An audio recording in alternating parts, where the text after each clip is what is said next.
Yo, what's up mga kapatid at welcome back again sa ating YouTube channel.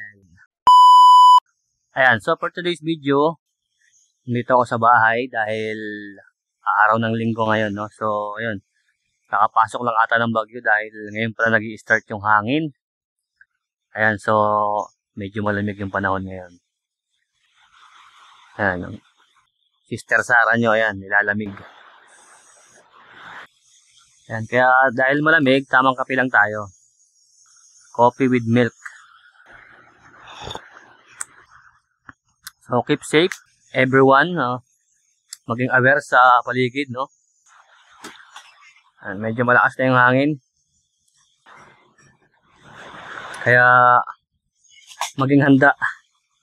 Sabi ni Mike Enriquez, 24 oras. Ha? Ano daw? So, check natin yung ating dito, kwarto. Ayan.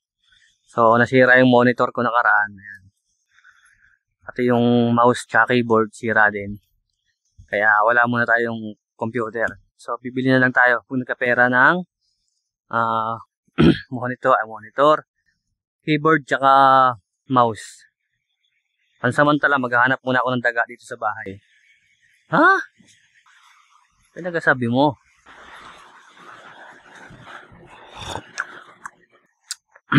So, hindi ko alam kung may pasok bukas dahil may bagyo, no? Dan sana yung bagyo mawala na, no? Hanggang 10 PM lang ng gabi. Tapos pagdating ng umaga, wala na para makabiyahe tayo. Papasok ng work. Ayan. So, shoutout sa lahat ng mga Corotech dyan. Shoutout sa lahat ng mga pintors. Shoutout sa lahat ng mga construction worker. At shoutout din sa lahat ng mga small content creator. Shoutout sa mga vlogger. Shoutout sa mga kanya-kanyang content. Shoutout sa mga natin dyan sa ibang bansa, mga kaibigan. At shoutout din pala kay Edward Labitaw. Ayan yung peking vlogger. So yun lang.